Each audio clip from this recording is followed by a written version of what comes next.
Ming-Na Wen, good morning. Oh, hey, good morning. How are you doing? I'm okay. Woke up. Sorry to surprise you there. I just, yeah.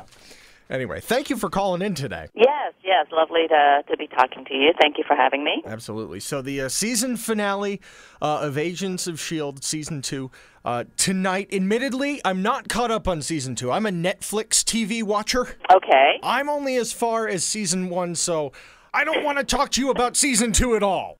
Okay, well then let's just talk about.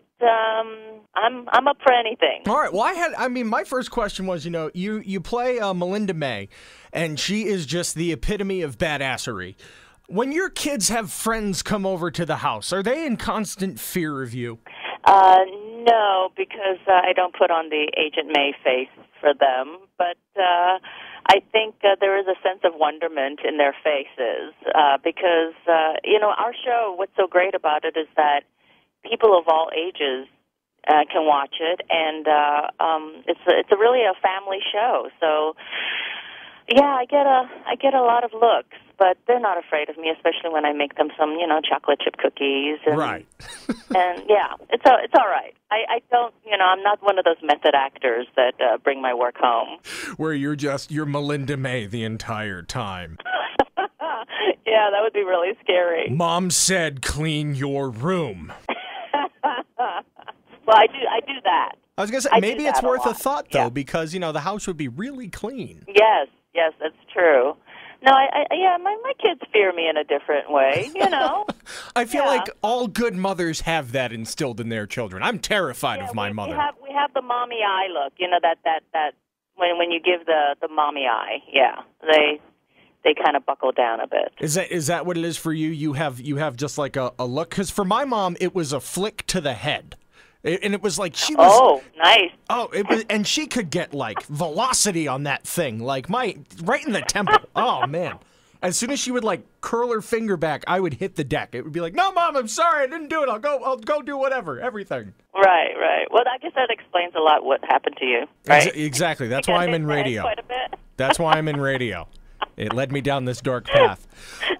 Now, when you deal with weirdos like me and super fans, what are some of your favorite moments? Because Marvel fans are some of the most die-hard fans out there. They are, and in the first season, they were very hard to please because they had a certain idea of what they wanted our show to be, and and our amazing writers and producers, they had their own agenda, because our show is the only television show that has a tie-in to the cinematic world. Right. I don't think any series has ever done that, and Marvel and ABC are doing an amazing job in providing that platform for our show and for our fans.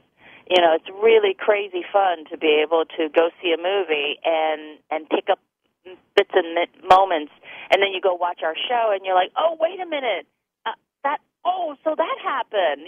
The fall of S.H.I.E.L.D. in Season 1 completely tied in with Captain America, the Winter Soldier.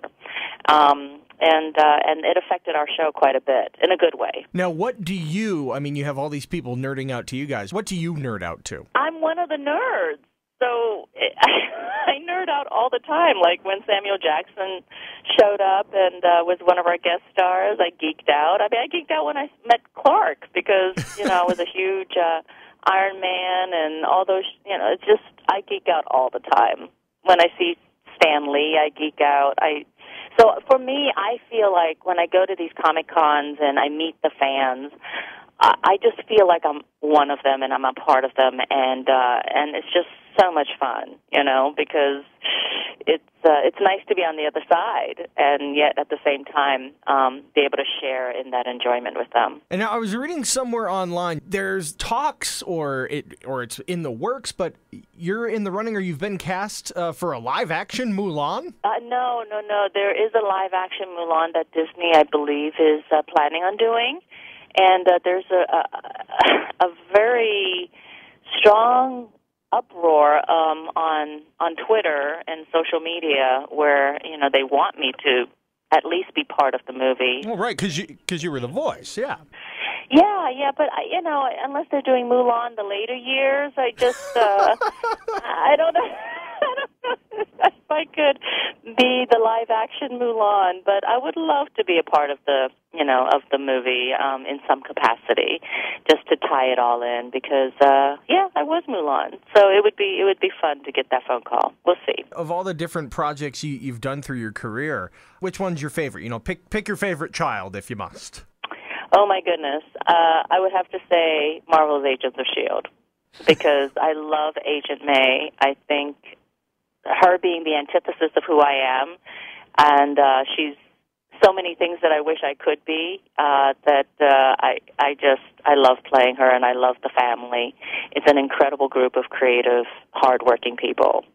So, I have to say right now, Agents of S.H.I.E.L.D. So you say she's the antithesis of who you are. Which character do you personally identify with the most then on that show? Oh, on the show?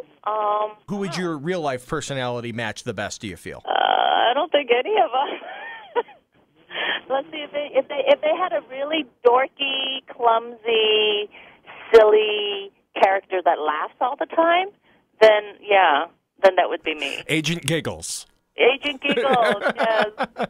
She might make an appearance in season 3. Who can cook, who loves food, who just loves cooking and gardening.